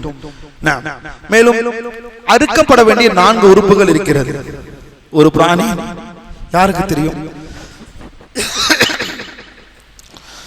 அறுக்கும் பொழுது 4 உறுப்புகளை அது கடந்து, நீங்கள் ஒழுங்கா அறுத்தால் இந்த 4ஐயும் அது கடந்து விடும். முதல் விஷயம் அல் ஹுல்கூம், அரபியில் ஹுல்கும் என்று சொல்வார்கள். இதற்கு தமிழில் மூச்சுக்குழா, தமிழில் மூச்சுக்குழா. அதே போல் அல் மரி, மரி என்றால் உணவு குழாய். அதே போல அல் வஜ்ஜைன், கழுத்தின் 2 பக்கங்களிலும் உள்ள 2 முதன்மை இரத்த நாளங்கள், ஜகுலர் வெயின்ஸ். இந்த ஜகுலர் வெயின்ஸ் சொல்வார்கள் அல்லவா, அந்த ஜகுலர் வெயின்ஸ். இந்த 4ம் அறுக்கப்பட்டிருக்க வேண்டும். மூச்சு குழாய், உணவு குழாய், ஈசோபேகஸ், உணவு குழாய், ட்ரக்கியா, ஈசோபேகஸ். அதே போல இந்த ஜகுலர் வெயின் சொல்லப்படக்கூடிய இந்த வஜ்தைன், இந்த 4ம் அறுத்திருக்கப்பட வேண்டும். அடுத்த சட்டம், ஒருவேளை இதை மாற்றி செய்தால் ஏற்றுக்கொள்ளப்படுமா? ஆட்டை நகர் செய்து விட்டார்கள், ஒட்டகத்தை படுக்க வைத்து தபுகு செய்து விடுகிறார்கள், மாட்டை நகர் செய்து விடுகிறார்கள், ஒட்டகத்தை தபுகு செய்து விடுகிறார்கள். ஏற்றுக்கொள்ளப்படுமா? இந்த முறை ஒருவேளை மாற்றப்பட்டால், பல பேர் ஒட்டகத்தை தபுகு செய்து விடுவார்கள். நம் ஊரில் என்ன சட்டம்? இதில் ஹிலாஃப் இருக்கிறது. ஆனால் அந்த ஹிலாஃபை பற்றி இப்போது பேச நாம் இல்லை. இறுதியாக சொல்லப்படி பார்த்தால், அல்லாஹ்வின் அடியார்கள் பாரக்கல்லாஹு ஃபீக்கும் ஷேக் அரஃபாத் அவர்கள் என்ன சொல்கிறார் என்றால், பெரும்பான்மை அறிஞர்களின் கருத்து என்னவென்றால், இதில் பாரக்கல்லாஹு ஃபீக்கும் இது ரத்தம் வெளியாக விட்டது என்றால், அல்லாஹ்விற்காக ஏதாவது ஒரு முறையில் அறுத்து வெளியிடப்பட்டது என்றால் அது தபஹ் தான், அது உத்ஹியா தான், தவறில்லை. ஆனால் சுன்னா என்பது அந்தந்த செயல்முறையை செயல்படுத்துவதுதான் சுன்னா என்பதை சொல்லி முடிக்கிறார்கள். சரி, அறுக்கும் போது கூற வேண்டிய கடமையான, வாஜிபான மற்றும் சுன்னத்தான திக்ருகள் என்ன? என்ன ஓத வேண்டும்? என்ன சொல்ல வேண்டும்? கவனியுங்கள். இமாம் புஹூத்தி ரஹிமஹுல்லாஹ் அவர்கள் சொல்கிறார்கள், அவர் நஹர் அல்லது தபுகு செய்வதற்காக தன் கையை அசைக்கும் போது பிஸ்மில்லாஹ் என்று கூறுவது வாஜிபாகும். அல்லாஹ்வின் அடியார்களே, நீங்கள் அருங்கள், உங்கள் பிராணிகளை தயவு செய்து நீங்கள் அருங்கள். அதற்குத்தான் படிக்கிறோம். ஒன்றுமில்லை, மிகவும் எளிதான ஒரு விஷயம். தயவு செய்து நீங்கள் அருங்கள். யாரோ ஒருவர் வருவார், யாரோ ஒரு அறுப்பார் என்ற அந்த நிலையை வைத்து விடாதீர்கள். தயவு செய்து நீங்கள் அருங்கள் என்ற அந்த அப்படிப்பட்ட ஒரு சூழ்நிலை தான் இருக்கிறது. பிஸ்மில்லாஹ் என்று சொல்வது வாஜிபாகும். வல்லாஹு அக்பர் என்று கூறுவதும், அல்லாஹ்வே, அல்லாஹும்ம ஹாதா மின்க வலக, அல்லாஹ்வே இது உன்னிடமிருந்தே வந்தது, உனக்கே உரியது என்று கூறுவது முஸ்தஹப்பாகும். மேலும் அல்லாஹும்ம தக்கப்பல் மின் ஃபுலான், அல்லாஹ்வே இன்னாரிடமிருந்து இதனை ஏற்றுக்கொள்வாயாக என்று கூறுவதில் எவ்வித தவறும் இல்லை. இத்தனை விஷயங்கள் இருக்கிறது. பிஸ்மில்லாஹ் என்பது சொல்வது கண்டிப்பாக சொல்லியாக வேண்டும், வாஜிப். அது இல்லாமல் என்ன சொல்வது? அல்லாஹு அக்பர், பிஸ்மில்லாஹி சொல்லிவிட்டு அல்லாஹு அக்பர் என்று சொல்வது, அல்லது அல்லாஹும்ம ஹாதா மின்க வலக, யா அல்லாஹ் இது உன்னுடையது, இது உன்னிடமே வந்தது, இது உனக்குரியது, இது உன்னிடமே வந்தது, இது உனக்குரியது என்று இப்படிப்பட்ட விஷயங்களை சொல்வது. மேலும் அல்லாஹ்வின் அடியார்களே, பிஸ்மில்லாஹ் கூறுவதன் கடமையான அந்த சட்டத்தை பார்ப்போம். அறுப்பவர் பிராணியை அறுப்பதற்காக தன் கையை அசைத்து கத்தியை செலுத்தும் அந்த துல்லியமான தருணத்தில் பிஸ்மில்லாஹ் என்று சொல்வது அவர் மீது வாஜிபாக இருக்கிறது. ஒரு சரி மறந்துவிட்டால், ஒரு நபர் பிராணி அறுக்கும் பதற்றத்திலோ அல்லது அவசரத்திலோ பிஸ்மில்லாஹ் கூற தெரியாமல் மறந்துவிட்டால், பெரும்பான்மை அறிஞர் கூற்றுப்படி அந்த பிராணியின் இறைச்சி ஹலாலாகும். அது ஒரு மனிதர் வேண்டுமென்றே கூறாமல் விட்டால் அந்த பிராணி இறைச்சி உண்பது ஹராமாகிவிடும். வேண்டுமென்று கூறாவிட்டால், வேண்டுமென்றே கூறாமல் இருந்தால் அது உதுஹியா இல்லை. ஒருவர் பதற்றத்திலோ, என்னது பதற்றத்திலோ அல்லது பயத்திலோ அதை செய்யும் பொழுது மறந்து விடுகிறார் என்றால் அவர் மீது தவறு இல்லை என்று உலமாக்கள் சொல்கிறார்கள். அறுக்கும் போது பிஸ்மில்லா என்று கூறிய பிறகு பின்வரும் இந்த துஆக்களை நாம் ஏற்கனவே சொன்னோம். அல்லாஹு அக்பர், அல்லாஹும்ம மின்க வலக, அல்லாஹும்ம ஹாதா மின்க வலக, மேலும் அல்லாஹும்ம தக்கப்பல் மின் ஃபுலான், அதாவது குர்பானி கொடுப்பவர் தன் பெயரை அல்லது யாருக்காக அந்த பிராணி அறுக்கப்படுகிறதோ அவர்களின் பெயரை சொல்லி அல்லாஹ்விடம் பிரார்த்திக்கலாம். கவனியுங்கள், இங்குதான் ஒரு மிக முக்கியமான விஷயத்தை நான் சொல்ல கடமைப்பட்டிருக்கிறேன். உலமாக்கள் என்ன சொல்கிறார் என்றால், இந்த யாருக்காக அறுப்பது என்பது அந்த நன்மை யாருக்கு போகும் என்பதுதான் அர்த்தமே தவிர அந்த அறுத்து பலியிலிருந்து இந்த வணக்கம் யாருக்கு? அல்லாஹ் இருக்கு. இந்த வணக்கம் அதற்குத்தான், இந்த வணக்கம் அதற்குத்தான். ஒருவரை நீங்கள் நியமிக்கிறீர்கள், எனக்கு பதிலாக அருங்கள் என்று, அனுமதியா இல்லையா? அனுமதி. அவர் என்ன சொல்லலாம்? அல்லாஹும்ம தக்கப்பல் மின் ஹாதல் ஃபுலான், யா அல்லாஹ் இந்த மனிதரிடமிருந்து இதை ஏற்றுக்கொள்வாயாக. இந்த மனிதரிடமிருந்து எடுத்துக்காட்டாக ஷபீர் அவர் அறுக்க முடியவில்லை, ஆனால் அவருடைய பணத்தை ஒருவரிடம் கொடுத்து அவர் அதற்கு பொறுப்புதாரியாக ஆக்கி அவரை அறுக்க சொல்கிறார். அவர் என்ன சொல்வார்? அறுக்கும் பொழுது பிஸ்மில்லா அல்லாஹ் அக்பர் என்று சொல்லி அவர் அறுக்கும் போது சொல்வார், அல்லாஹும்ம தக்கப்பல் மின் ஷபீர், அல்லாஹும்ம தக்கப்பல் மின் அஹீனா ஷபீர், யா அல்லாஹ் நம் சகோதரர் ஷபீரிடம் இருந்து இந்த வணக்கத்தை ஏற்றுக்கொள்வாயாக என்று சொல்வது அனுமதிக்கப்பட்ட ஒரு விஷயம். சரி, மேலும் அல்லாஹ்வின் அடியார்களே, இதுதான் இந்த சட்டம். அடுத்த சட்டம் பாரக்கல்லாஹு ஃபீக்கும், இந்த அறுப்பதற்காக வக்கீலை நியமிக்குதல், இந்த விஷயத்தை நாம் ஏற்கனவே சொன்னோம். இதற்கு அனுமதி இருக்கிறது. பாரக்கல்லாஹு ஃபீக்கும். அடுத்த சட்டம் என்னவென்றால், அறுப்பதற்கான ஆரம்ப நேரம் பெருநாள் தொழுகைக்கு முன்னரா அல்லது பின்னரா? அதாவது அறுப்பதற்கான நேரத்திற்கு இப்போது வருகிறோம், கடைசி சட்டங்களுக்குள் வருகிறோம்.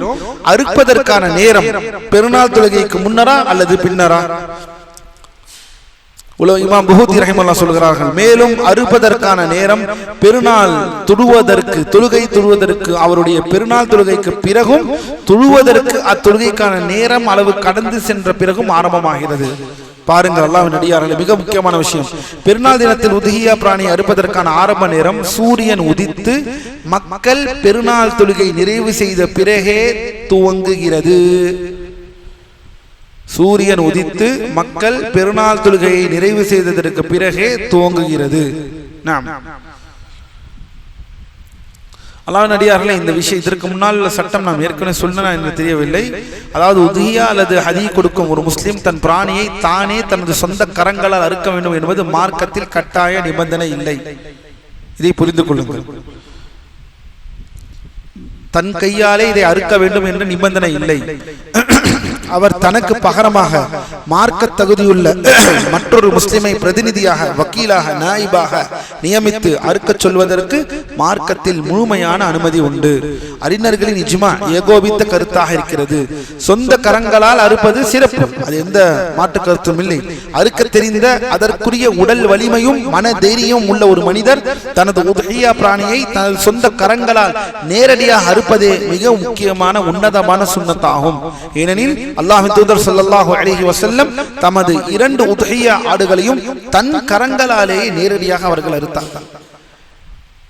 அருகில் நின்று ஒருவேளை அச்சம், பலவீனம் காரணமாக அல்லது பெண்கள் தங்களின் பிராணியை அறுக்க வேறொருவரை வக்கீலாக நியமித்தாலோ அந்த பிராணி அறுக்கப்படும் போது அதன் உரிமையாளர் ஓரமாக ஒதுங்கி நிற்காமல் அதன் அருகில் நேரடியாக நின்று அதனை சாட்சி பகிர்வது சுன்னத்தாக இருக்கிறது.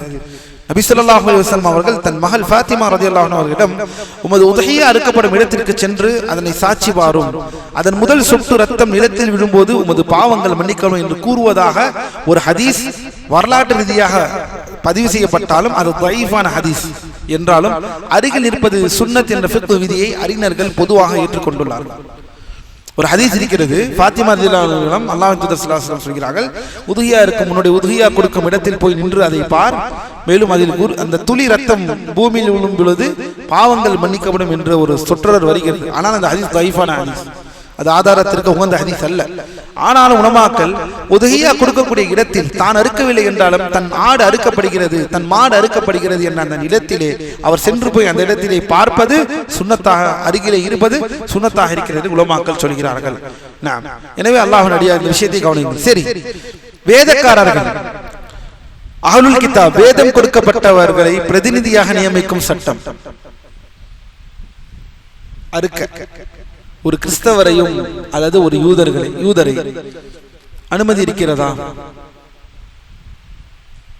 ஒரு கிறிஸ்தவர் அல்லது ஒரு யூதர் உலமாக்கள் என்ன சொல்கிறார்கள் என்பதை பார்ப்போம். பொதுவாக யூதர்கள் மற்றும் கிறிஸ்தவர்கள் தங்களின் மார்க்க முறைப்படி அறுக்கும் கால்நடைகளின் இறைச்சியை முஸ்லிம்கள் உண்பது முற்றிலும் ஹலாலாகும் என்பதில் குர்ஆன் தெளிவான சான்றுகள் இருக்கிறது. சூரத்துல் மாயிதாவில் 5வது வசனம். எந்த யூதர்கள் எந்த கிறிஸ்தவர்கள் என்பதுதான் என்ற பெரிய கேள்வி. இன்று இருக்கக்கூடிய யூதர்களும் கிறிஸ்தவர்களும் அதில் வரவே மாட்டார்கள் என்ற நிலை உறுதியாகிவிட்டது. அந்த கிறிஸ்தவர்கள் அந்த யூதர்கள் காலம் வேறு, இப்போது இருக்கக்கூடியவர்கள் காலம் வேறு. இதை நாம் தெளிவாக புரிந்து கொள்ள வேண்டும்.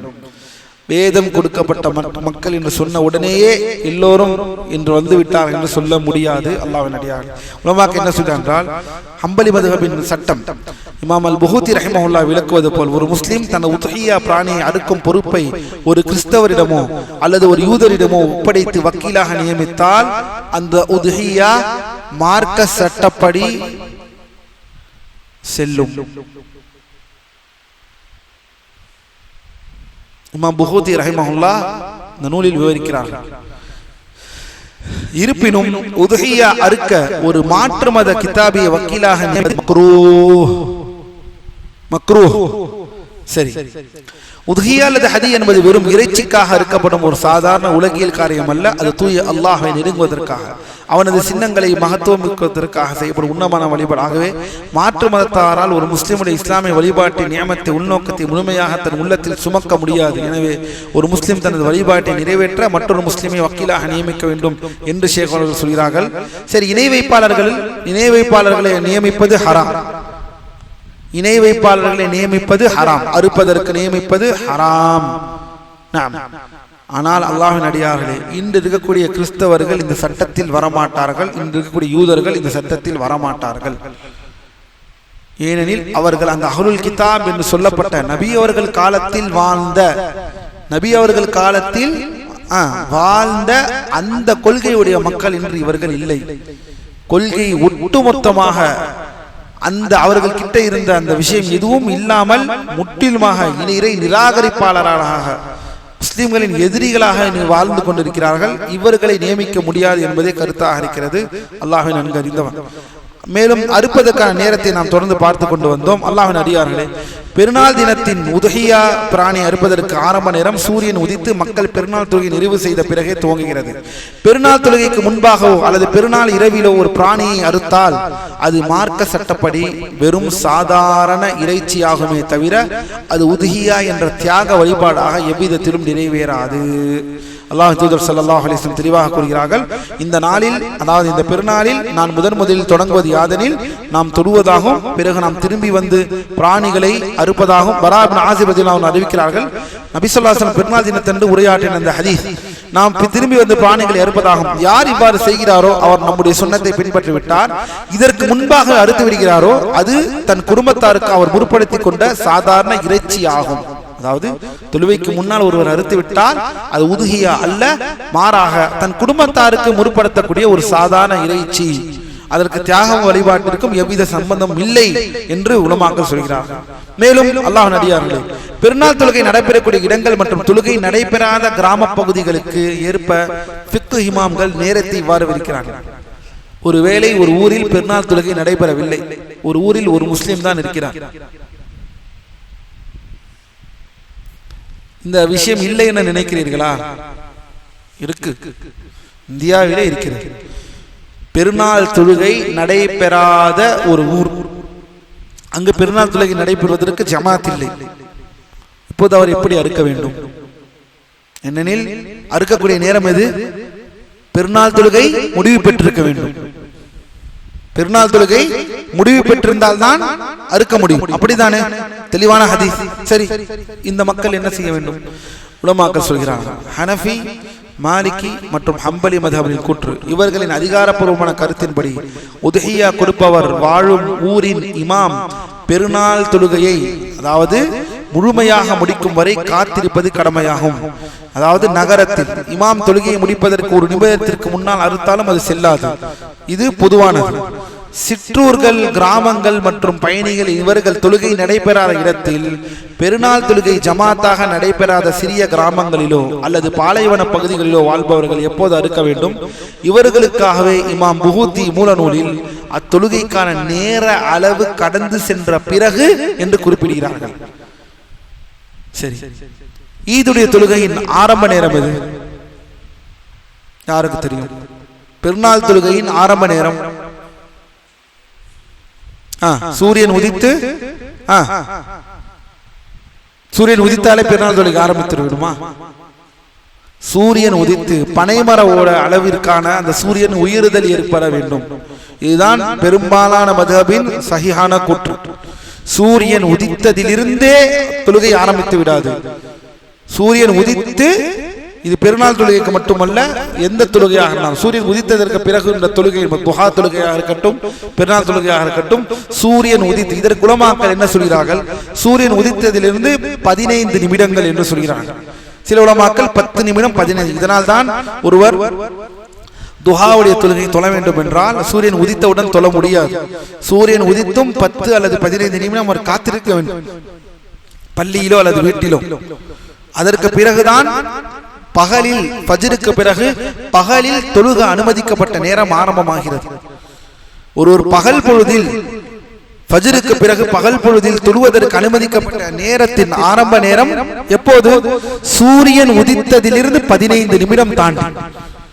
இப்போதுதான் ஈதுடைய தொழுகையும் ஆரம்பமாகிறது. இங்குதான் உலமாக்கள் சொல்கிறார்கள். அப்போது என்றால் இவர் எப்போது அறுக்க வேண்டும்? சூரியன் உதித்ததிலிருந்து. கவனியுங்கள் அல்லாஹ்வின் அடியார்களே, கவனியுங்கள். அதாவது சூரியன் உதித்த ஈத் தொழுகை மற்றும் 2 சுருக்கமான குத்பாக்கள் ஓதி முடிக்கக்கூடிய சராசரி நேர அளவு கடந்த பிறகு அவர் தாராளமாக இருக்கலாம். என்ன சொல்கிறார் என்றால், எடுத்துக்காட்டாக வைத்துக் கொள்ளும். இப்போது இன்ஷா அல்லாஹ் நம்முடைய தொழுகை எத்தனை மணிக்கு? நம் பெருநாள் தொழுகை பிஇذنில்லாஹ் வரும் வியாழக்கிழமை நம் பெருநாள் தொழுகை எத்தனை மணிக்கு? 6:15 இன்ஷா அல்லாஹ். நம்முடைய திடலில் நம் பள்ளிக்கு எதிர்க்கக்கூடிய இந்த வெளிப்புற இடத்தில் தொழுகை நடத்த இருக்கிறோம் இன்ஷா அல்லாஹ். 6:15 நம் தொழுகை. ஏன்? சூரியன் உதிப்பு எப்போது? எத்தனை மணிக்கு? 5:59. எனவே சிறந்த நேரம் முற்கூட்டி தொழக்கூடிய நேரம். எனவே 6:15 நாம் தொழுகிறோம். இப்போது 6:15 இருந்து ஒரு குத்பா, 2 ரக்காத் தொழுகை, இந்த முடியும் நேரம் எவ்வளவு? சராசரியாக உலமாக்கள் ஒரு 20 நிமிஷம் அல்லது 25 நிமிஷம் அல்லது ஒரு அரை மணி நேரம். எனவே பெருநாள் தொழுகை நடக்காத ஊர்வாசிகள் என்ன செய்ய வேண்டும் என்றால் 6:15 இருந்து ஒரு அரை மணி நேரம் கணக்கு வைத்து 6:45 மணிக்கு அறுத்து விட வேண்டும் என்று சொல்கிறார்கள். பெருநாள் தொழுகை நடக்காத ஊர்வாசிகள் அவர்கள் இதைதான் செய்ய வேண்டும் என்று உலமாக்கள் விவரிக்கிறார்கள். எனவே அல்லாஹ்வின் அடியார்களே, பாரக்கல்லாஹு ஃபீக்கும், அல்லாஹ் நமக்கு நேர்வழியை செலுத்துவானாக. பலியிடுவதற்கான மொத்த நாட்கள் எத்தனை நாட்கள் பலியிடலாம்? இந்த சட்டம் மிக முக்கியமான சட்டம். புகூத்தி ரஹிமஹுல்லாஹ் சொல்கிறார்கள், அறுப்பதற்கான நேர வரம்பு தஷ்ரீக்குடைய நாட்களில் 2ஆம் நாளின் இறுதி வரை நீடிக்கிறது. அதாவது அது பெருநாள் நாட்களின் 3வது நாளாகும். துல்ஹஜ் 12, துல்ஹஜ் 10, துல்ஹஜ் 11, துல்ஹஜ் 12, 3 நாட்கள் தான் அறுக்கக்கூடிய நாட்கள். 13 புகூத்தி சொல்கிறார்கள். என்னவென்பதை பார்ப்போம். அல்லாஹ்வின் அடியார்களே, ஹம்பலி, ஹனஃபி, மாலிகி 3 மத்ஹபின் கூற்றுப்படி அறுக்கக்கூடிய நாட்கள் 3 நாட்கள் தான். உதுஹியா அறுக்கக்கூடிய நாட்களை உலமாக்கள் சொல்லும் பொழுது பெரும்பாலான மத்ஹப், அதாவது ஹனஃபி, மாலிகி, ஹம்பலி 3 மத்ஹபும் சொல்லக்கூடிய ஒற்றை கூற்று என்னவென்றால் 3 நாட்கள். பெருநாள் முடிந்து 2 நாட்கள், 3 நாட்கள் இல்லை, 4 நாட்கள் இல்லை அறுப்பதற்கு, மாறாக 3 நாட்கள் தான். பெருநாள் நாட்கள் அடுத்து 2 நாட்கள், ஐயாமு தஷ்ரீக் 2 நாட்கள், ஐயாமு தஷ்ரீக் 3 நாட்கள் அல்ல அறுப்பதற்கு என்று சொல்கிறார்கள். என்னவென்று பார்ப்போம். அதாவது நார்கர மதுஹபுகளில் 3 மாபெரும் மதுஹபுகளின் அல்லாஹ்வின் அடியார்களை ஏகோபித்த கருத்துப்படி உதுஹியா கொடுப்பதற்கான மொத்த நாட்கள் 3 நாட்கள் மட்டுமே. அந்த 3 நாட்கள் துல்ஹஜ் 10 பெருநாள் தினம், துல்ஹஜ் 11 தஷ்ரீக்குடைய முதல் நாள், துல்ஹஜ் 12 தஷ்ரீக்குடைய 2ஆம் நாள். துல்ஹஜ் 12ஆம் நாளின் சூரியன் மறையும் கணத்தோடு உதுஹியாவிற்கான நேரம் முழுமையாக முடிவடைந்து விடுகிறது.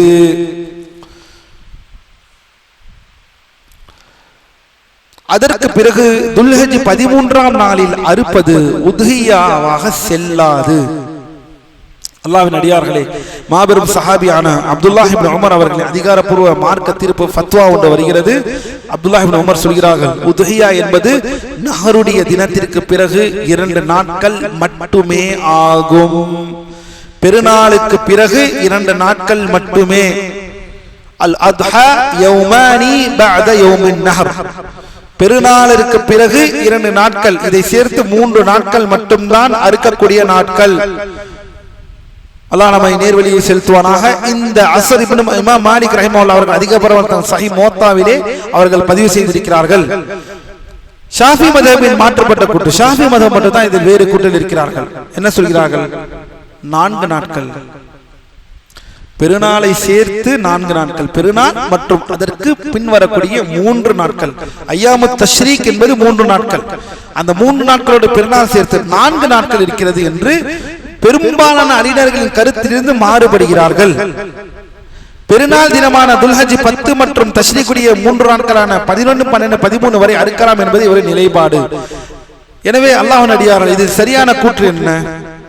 ஷேக் அரஃபாத் அவர்கள் இந்த 2 தரப்பு வாதங்களை மிக நுணுக்கமாக ஆராய்ந்து பின்வரும் ஃபிக்ஹ் விஷயத்தை விவரிக்கிறார்கள்.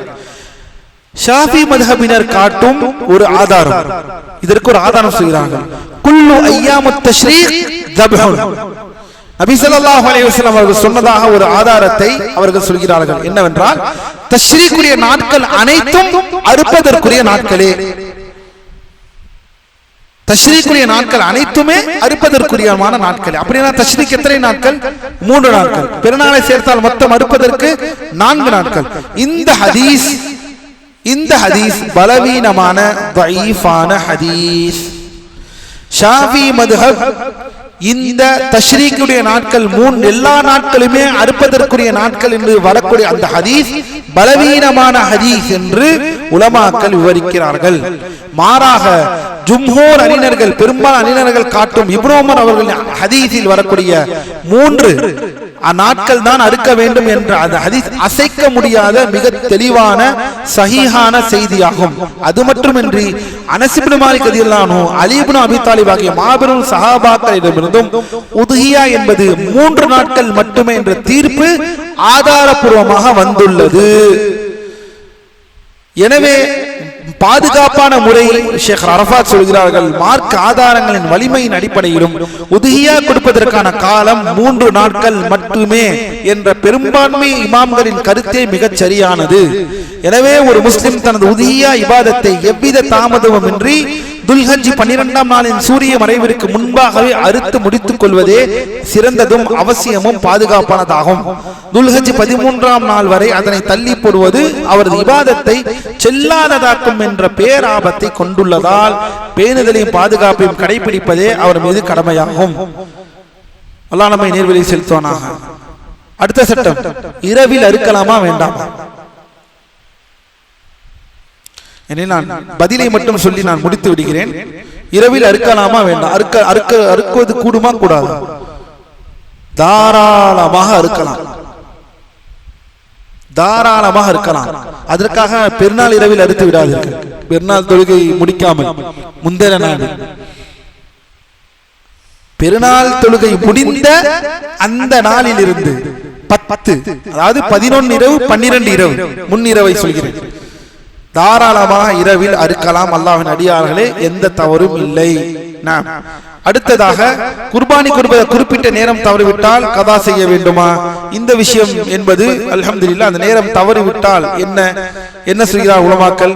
ஒரு நபர் பிராணியத்தின் மீது உதியா அறுப்பதற்கு நேர்ச்சை செய்துள்ளார். நேர்ச்சை என்றால் அது கதா ஆக வேண்டும். உபரியாக, அதாவது நம்முடைய சாதாரண மார்க்க சட்டத்தின்படி அவர் அதை கதா செய்ய வேண்டிய அவசியம் இல்லை என்பதை உலமாக்கள் விவரிக்கிறார்கள். சரி, எனவே அல்லாஹ்வின் அடியார்களே, போதுமான அளவிற்கு இந்த சட்டங்களை பார்த்திருக்கிறோம்.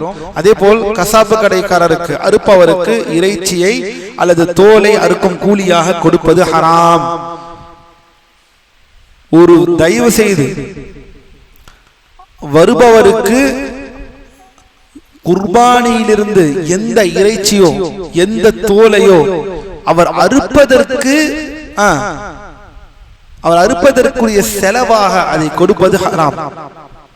அது இதை வைத்து வியாபாரம் செய்வதில் வந்துவிடும். நாம் ஏற்கனவே பார்த்தது போல் கவனமாக இருக்க வேண்டும். அல்லாஹ்வின் அடியார்களே, அவருக்கு உரிய பணத்தை கொடுத்து விட்டதற்கு பிறகே ஒருவேளை அவருக்கும் அதில் சதக்கா என்ற முறையில் ஏழைகளுக்கோ அல்லது ஒருவருக்கு சதக்கா என்ற முறையிலே செய்வதுதான் கூடுமே தவிர அந்த பணத்திலோ அல்லது அதனுடைய தோலிலோ அவர் செய்த அந்த வேலையை கழித்துக் கொள்வது கூடாது. தயவு செய்து இந்த விஷயத்தில் கவனம் செலுத்துங்கள். மேலும் அதே போல் அல்லாஹ்வின் அடியார்களே, பாரக்கல்லாஹு ஃபீக்கும், உதுஹியா இறைச்சி தோல் மற்றும் அதன் மீது போர்த்தப்படும் இந்த ஆடையை விற்பனை செய்வதும் தடை. இதை விற்பனை செய்வதும் கூடாது. இதை நாம் தாராளமாக சதக்கா செய்ய வேண்டுமே தவிர இதை விற்பனை செய்வது கூடாது என்ற சட்டத்தையும் நாம் பார்க்கிறோம். அடுத்ததாக இறைச்சியை 3 சம பங்குகளாக பிரிக்கும் இந்த சுன்னத், இது கட்டாயம் என்ற விஷயம் இல்லை. ஒருவர் முழுவதுமாகவே அதை உட்கொண்டு விட்டார் தவறில்லை. 3ஆக கொடுத்தால் அல்ஹம்துலில்லாஹ், அதுவும் தவறில்லை. முழுவதுமாக அவர் தன் வீட்டுக்கே வைத்து விடுகிறார் என்றாலும் தவறில்லை. ஏழைகளுக்கு மட்டுமே அனைத்தையும் கொடுத்து விட்டாலும் தவறில்லை. இதில் பாரக்கல்லாஹு ஃபீக்கும் எந்த விதமான தவறும் இல்லை. சிறந்ததை என்ற விஷயத்தை உலமாக்கள் இந்த இடத்திலே விளக்குகிறார்கள். அடுத்ததாக பார்த்தோம் என்றால் அடுத்த சட்டங்கள் இப்போதுக்குரிய சட்டங்கள் இல்லை. எனவே அல்லாஹ்வின் அடியார்களே, பாரக்கல்லாஹு ஃபீக்கும், அல்லாஹ்வுடைய கிருபையை கொண்டு மீதம் இருக்கக்கூடிய சட்டங்கள் இருக்கிறது. ஹுதியாவில் ஒரு சில சட்டங்கள் இருக்கிறது. ஆனால் இன்ஷா அல்லாஹ் இப்போது எதுவரை பார்த்தோமோ அது போதுமானது. அல்லாஹ் நம்மை நேர்வழியை செலுத்துவானாக. இந்த மாபெரும் இந்த வணக்கத்தில் இதுவரை நீங்கள் கேட்டிராத, நீங்கள் யோசித்து கூட பார்த்திராத பல சட்டங்கள், அரிய சட்டங்களை நாம் பார்த்தோம். இதுதான் ஃபிக்ஹ், இதுதான் மார்க்கத்தில் படிக்க வேண்டும் என்று சொல்வது. ஒரு உதுஹியாவிலே இத்தனை சட்டங்கள் இருக்கும் பட்சத்தில் நம் வாழ்வியலில் இன்னும் எத்தனை சட்டங்கள் ஒவ்வொரு தலைப்பில் இருக்கும் என்பதை யோசித்து பாருங்கள். இதற்குத்தான் கல்வியை படிக்க வேண்டும், அரபி மொழியை படிக்க வேண்டும். அரபி மொழியை படிக்காமல், மார்க்கத்தை தெரிந்து கொள்ளாமல் ஒருவர் எப்படி மார்க்கத்தை கற்றுத்தர முடியும் மற்றவர்களுக்கு? அரபி மொழி படிக்காதவர் மார்க்கத்தை கற்றுத்தருவதற்கு எந்த தகுதியும் இல்லை. எப்படி மார்க்கத்தை மற்றவர்களுக்கு சொல்லித் தருவார்? இந்த விஷயத்தை நாம் உணர வேண்டும். அல்லாஹ்வின் அடியார்களே, எல்லாவற்றையும் தமிழிலே படித்து விட முடியுமா? முஸ்லிம்களுக்கு எல்லா விஷயம் வியாபாரம் தெரிகிறது, அது இது தெரிகிறது போல் எல்லா முஸ்லிம்களுக்கும் அரபி தெரிந்திருக்க வேண்டும். அரபி என்ற அந்த மொழியை மறந்து விடாமல் அந்த அடிப்படையை நம்முடைய அடையாளமாக, நம்முடைய பண்பாட்டாக, நம்முடைய அடையாளமாக வைக்க வேண்டும் என்ற நேரத்தில் நாம் இருக்கிறோம். எத்தனை சட்டங்கள் இன்னும் இருக்கிறது ஒவ்வொரு தலைப்பிலும். தூய்மையில், தொழுகையில், வியாபாரத்தில், ஜகாத்தில், ஹஜ்ஜில். அல்லாஹ் நம்மை அனைத்தையும் இதை படிப்பதற்கான ஆற்றலை வழங்குவானாக. எனவே அல்லாஹ்வின் அடியார்களே, இந்த வருடம் அறுப்பவர்கள் சரியான முறையில் நாம் சொன்ன இந்த விஷயத்தின் அடிப்படையில் சரியான முறையில் அறுத்து பலியிடுமாறு கேட்டுக்கொள்ளப்படுகிறார்கள். அல்லாஹ்வே நம் வணக்கத்தை ஏற்றுக்கொள்வதற்கு போதுமானவன். நம் வணக்கங்களை எல்லாம் நமக்கு இஹ்லாஸை வழங்குவானாக. அல்லாஹ் நமக்கு போதுமானதாக இருக்கிறான். வலில்லாஹில் ஹம்து. وأقول قولي هذا واستغفر الله لي ولكم ولجميع المسلمين من كل ذنب. سبحانك اللهم وبحمدك أشهد أن لا إله إلا أنت أستغفرك وأتوب إليك. نقول بيننا وبينكم السلف، بيننا وبينكم الكتب. كان أحمد يقول البدع بيننا وبينكم الجنائز.